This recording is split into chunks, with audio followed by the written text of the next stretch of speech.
Assalamualaikum warahmatullahi wabarakatuh. Selamat berjumpa kembali ya para pejuang cuan dan pejuang sangkutors. Bagaimana nih keadaan kalian semua? Semoga kalian dalam keadaan sehat semua dan saya doakan ya buat kalian jadi orang sukses semua. Amin. Mantap jiwa ya. Dan tentunya ya kawan-kawan ya secangkir kopi harus selalu ada buat menemani kesempatan kali ini teman-teman ya.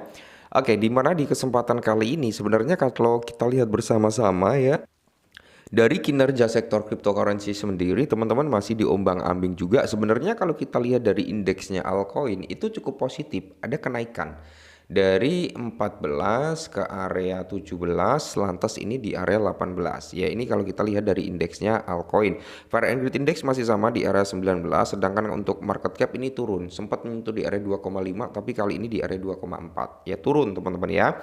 Dan persentase harga daripada altcoin juga turun ya kan. Nah, kali ini teman-teman ya ada sedikit informasi nih buat kalian semua, yaitu mengacu dengan informasinya XRP teman-teman. Nah, di sini cukup menarik ya kan, karena XRP itu sempat turun ya lumayan signifikan teman-teman ya, lumayan signifikan. Tapi dia saat Bitcoin kemarin recover ya kan, recover tipis-tipis, XRP mengalami kenaikan yang cukup signifikan. Kali ini sedang ada sedikit retrace teman-teman, ada sedikit retrace. Harganya udah cenderung agak membaik lah ya daripada harga kemarin gitu kan. Nah, di sini yang perlu kita ketahui adalah dari segi maksimal supply-nya kan di area 100 miliar teman-teman ya.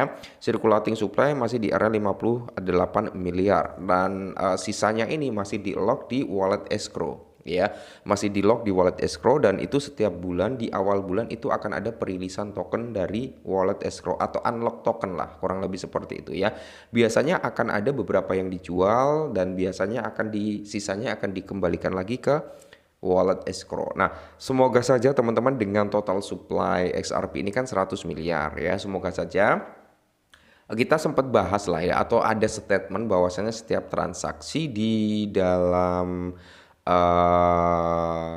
stable coinnya si XRP ya, apa namanya aku lupa ya, aku lupa lagi nama stable coinnya. Pokoknya itu sekian persen dari hasil transaksi teman-teman akan digunakan untuk pembakaran XRP. Semoga saja benar ya, semakin ramai akan semakin bagus dan di sini akan semakin berkurang juga dong nanti supply-nya gitu ya. Dan semoga saja XRP mau lah ya menerapkan mekanisme burning dari sekian persen pendapatan gitu kan, harapannya agar supply-nya itu cenderung turun, syukur-syukur 50% lah ya. Ya kalau 50% berarti 50 miliar nanti, kurang lebih seperti itu. Oke, sedikit informasi buat kalian semua yang cukup menarik. Nah, kita ketahui sendiri teman-teman ya, Ripple akan akuisisi Hidden Road seharga 1,25 miliar dolar. Wah, ngeri kali ya. XRP akan menguat. Semoga saja teman-teman ya, semoga saja XRP menguat. Ripple telah mengumumkan akan mengakuisisi perusahaan pialang utama Hidden Road ya senilai 1,25 miliar dolar. Pembelian tersebut merupakan yang paling signifikan bagi perusahaan fintech tersebut ya. Hidden Road saat ini menghasilkan lebih dari 3 triliun per tahunnya teman-teman ya. 3 triliun dolar loh ya per tahunnya, di mana di sini perusahaan tersebut juga melayani lebih dari 300 klien institusional. Akuisisi ini akan melihat migrasi aktivitas pasca perdagangan Hidden Road di seluruh XRP Ledger atau XRPL ya. Langkah tersebut menyoroti kemampuan blockchain Ripple untuk penggunaan institusi. Mantap jiwa ya. Jadi Ripple memimpin gerakan terdesentralisasi atau desentralisasi, yang dimana CEO Ripple Brand Kellinghaus itu menyebutkan pembelian ini sebagai salah satu transaksi terbesar yang pernah ada di sektor kripto teman-teman ya. Nah, meskipun angkanya besar, Garringhouse mengatakan harga bukanlah bagian terpenting dalam postingan X. Ia menyoroti bagaimana pengembangan tersebut menghadirkan kesempatan seumur hidup bagi kripto untuk mengakses pasar tradisional terbesar dan terpercaya dan sebaliknya. Oke ya. Jadi di sini Garlinghouse juga menjelaskan nih bagaimana modal dan aktivitas Hidden Roads akan memanfaatkan XRP dan XRP Ledger. Aksi unjuk rasa di Cakrawala. Menarik nih teman-teman ya, menarik. Jadi jika lebih banyak dana mengalir melalui XRP Ledger, ada kemungkinan hal itu akan mendapatkan lebih banyak nilai bagi mata uang kripto. Pembelian terbaru Ripple adalah perkembangan positif lainnya bagi perusahaan setelah gugatan dibatalkan oleh SEC. Nah, kedua perkembangan tersebut dapat menyebabkan lonjakan kepercayaan investor dengan pemerintah yang pro kripto di Gedung Putih. SRP dapat menjadi negara adikuasa baru di pasar kripto. Menarik ya.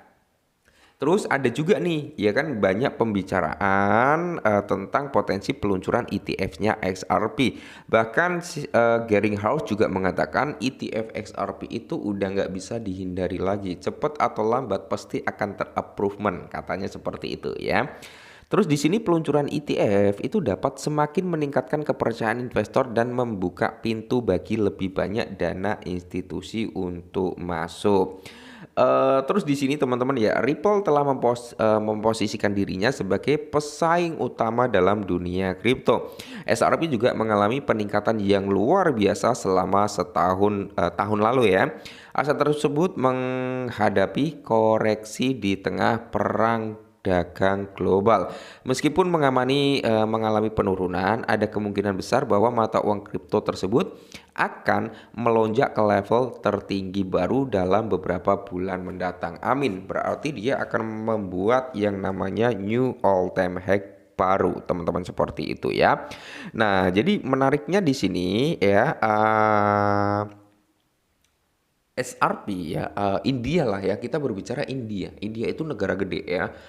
Itu kemarin sempat kita bahas atau ada suatu artikel yang mengatakan pilang minyak, kalau nggak salah teman-teman ya, pilang minyak atau perusahaan minyak gitu yang berbasis di India itu menerima gitu kan, mengadopsi lah ya, bisa dikatakan seperti itu, pembayaran menggunakan XRP ya, kalau nggak salah seperti itu. Aku agak lupa, teman-teman kalian bisa cek-cek video saya yang sebelumnya ya.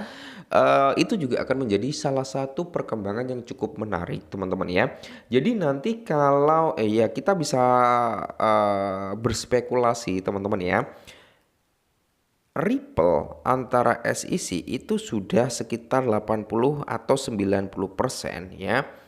Itu udah terbebas, tapi masih ada 10%-an ya yang masih menghambat. Nanti kalau apa ya, SEC itu mengeluarkan statement 100% kasus selesai antara Ripple dan SEC. Nah, ini akan menambah kemudahan bagi Ripple untuk adopsi lah ya skala besar gitu, teman-teman, dan ini cukup menarik nanti ke depannya. Jadi ya kita bisa belajar dari pengalaman-pengalaman sebelumnya, cuman ya harus tetap disclaimer ya, sektor kripto itu nggak semudah atau nggak sebagus apa yang kita bayangkan juga. Resikonya gede, keuntungan gede, cuman ya itu tadi teman-teman ya, kita harus benar-benar jeli dalam menganalisa suatu token ya, seperti itu. Oke, mungkin ini dulu, semoga informasi ini sedikit membantu. Tetap semangat dan salam